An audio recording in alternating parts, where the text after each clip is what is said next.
Hi everybody, it's Red. I am back with a new journal, and I know that it is August and a little bit early, but I am on to Halloween. I'm so excited. And my husband and I got married at the end of October, and his birthday is November 1st. So Halloween is our big blowout, and we have lights and things that we set up, and we decorate the yard, and I dress up. I have a soul collector costume, and he has a spooky vampire kind of costume, and we go out and scare the kids and have a great time trick-or-treating, and they all come here. We have generally between 300 350, sometimes a little more depending on the Halloween date.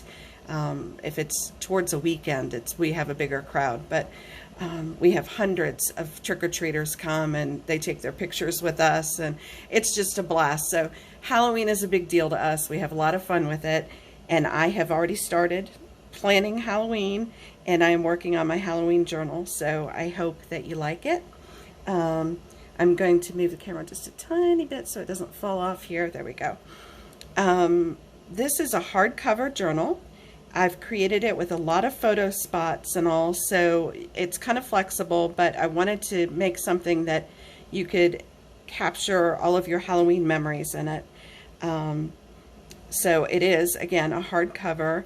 I've done this spooky kind of vine that's three-dimensional here with kind of a coppery color, and they are stitched in with a waxed thread as usual. I'm going to zoom out just a little bit. There we go. And then the back is also done with this spooky vine. It's kind of a metallic, and then I've got black here on the spine. And it ties with a ribbon here. It's just a orange kind of ribbon, but I've dip dyed it in some metallic and gunmetal to add spots and kind of dull it a little bit. And I just wrapped it. It's not attached. And it is a fat journal. It's kind of bulging, but not completely gaping. So it is stuffed as my usual way. Anyway, let's open it up and see. Inside, I've left the cover blank. I used decorative paper, but as you can see, it's blank, so you can add something there if you'd like to. And it starts with this collaged pocket. There's fabric here on the edges, and I didn't show you the fabric, but there you go. That's what you see from the side. I've done a lot of stitching in the book, and you see where I've stitched the fabric on here and all. And I've left the strings, and I can trim them if you'd like, but some people like them, so I've left them. So you've got a spooky pocket here to have and to hold, and there's a husband and wife and different things, spiders and creepy words from a book. And I just tucked a piece of paper in here so you have something to start with, and you can put your own things in the pocket. And then here you go. You've got a page for photos or whatever you'd like to put, and I've created a tuck here, and this is a little spot for a photo. And I just did a piece of paper with the circles so you could see how to line up your photograph. And just slide it in here. And it's a little tight, but that'll loosen up a little bit, but you want it to be tight to hold your photo. And then you've got some onion skin paper here with the raven, and some coffee dyed lined paper. And then there's a guest check that I've done a collage on, some poison, again, another couple, and these are kids. It says the best of times, and there's fabric and spooky fabric and all. And it makes a pocket, and I made a journaling card here. And you could use it as a photo spot if you want. You can open it up and journal inside. And then there's a tag. And the tag has a pocket, and then it's blank on the back.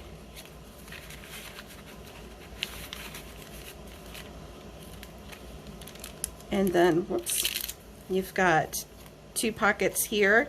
These are fortune-telling cards, the witch cards, and that's the back of the card here. So you can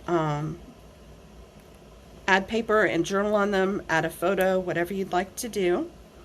There's more onion skin paper that's been dyed, and a nice little bat. And I have done accents on the bat. You probably can't see it so well on the camera, but I've added some glossy accents here to kind of give it some dimension. And the same with the spiders on this one. You can use this as a photo mount or place to journal or whatever you'd like to do here.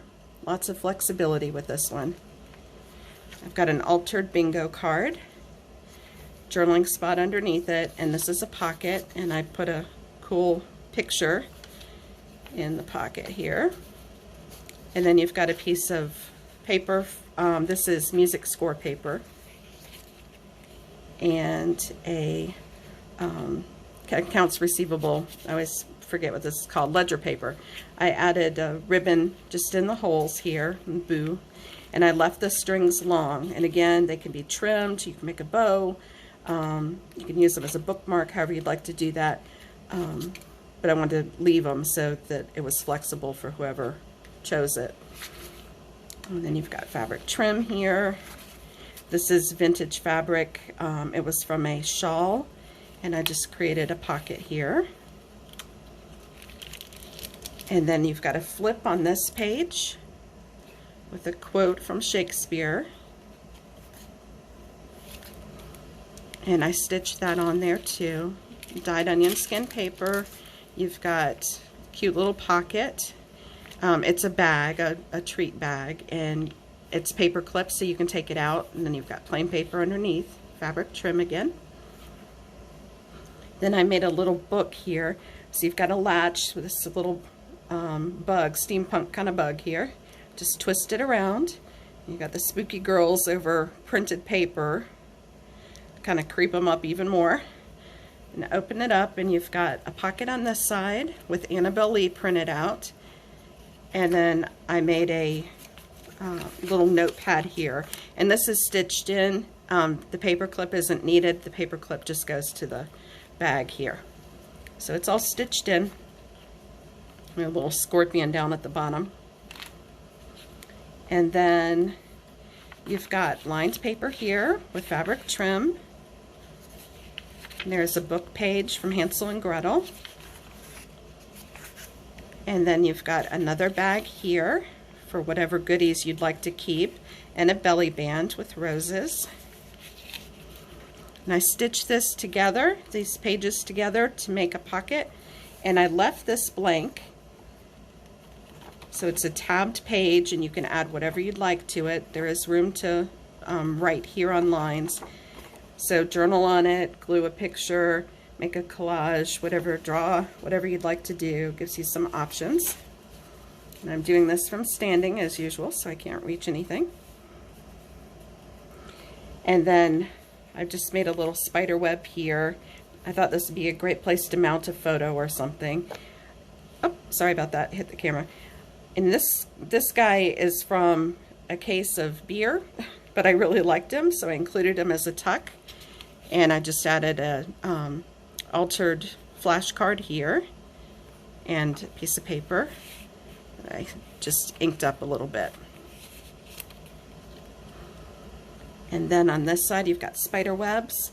I made another tuck here with the raven. And this is a vintage illustration from a children's party book. And then it's blank on the back, just the lines. Tuck it in here. And on the back you've got the skeleton. And just a journaling page with some spiders. And then here's a creepy owl with who, just to tuck it behind, and that's on music paper. And then you've got a pocket on this side. This is an antique calendar that I printed out, shrunk it down and printed it out. And then you've got the three-dimensional metal numbers, Tim Holtz with 31, and some cool die-cut leaves that I got from my friend Diana.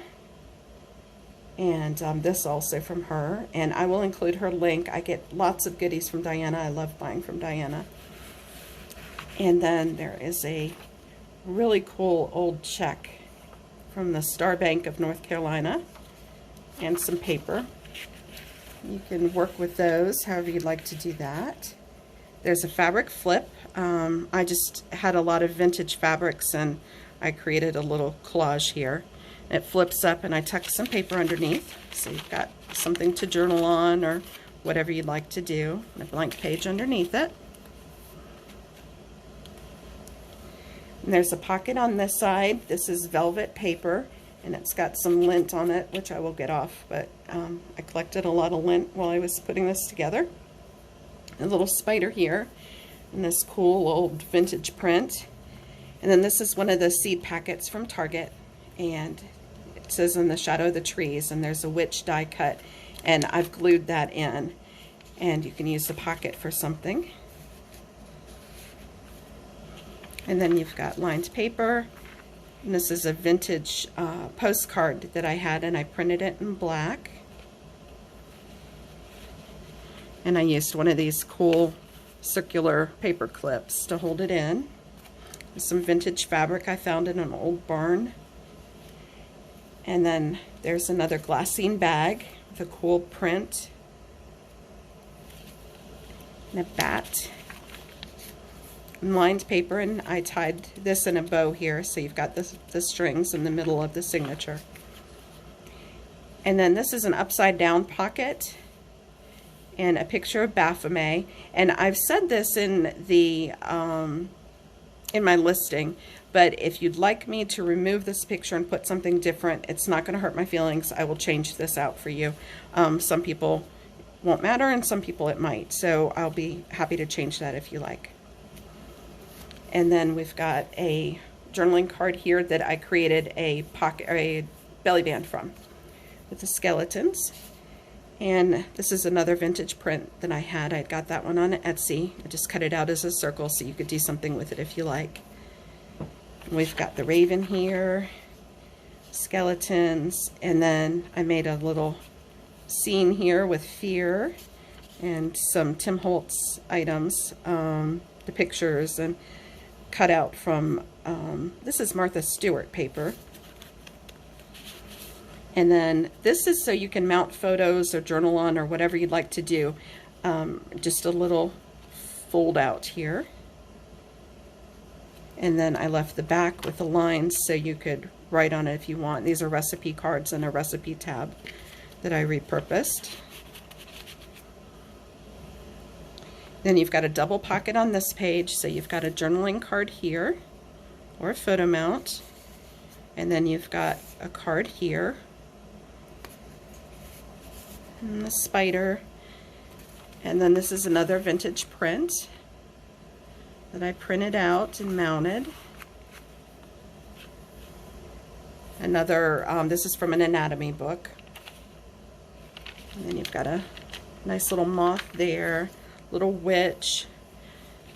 And then there's a pocket here, and what I did, this is an envelope, and because it's tight, I knew it would be hard to get like full-size things in here, so I made a tuck on the front and put this print, and then behind it you've got a pocket and from the envelope, and it's a little, I used a smaller paper so that you could slide something in there and it'd be hidden, and it makes it easier to manipulate.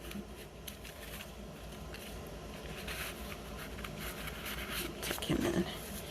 And then this is a corner page. I made a little corner decoration, another collage, and then a napkin that I attached, and it just slides over the top of the page, so you could move it around somewhere else if you wanted or use it differently, but it creates a tuck for you on both sides. And then you can do whatever you want on this page, and then the back is plain again, so you can add something in here. And that is it. This is Halloween book number 1. I probably will make some more because I love Halloween, as I stated. And I had a lot of inspiration in this one, and it was fun. So I hope you like her. She's listed on Etsy already, and I will get the links attached and also everything kind of cross links. Again, thanks for stopping by. I appreciate all of the support I've been getting, and I have a lot of fun making these things for you, and I hope you enjoy them too. Have a great night. Bye.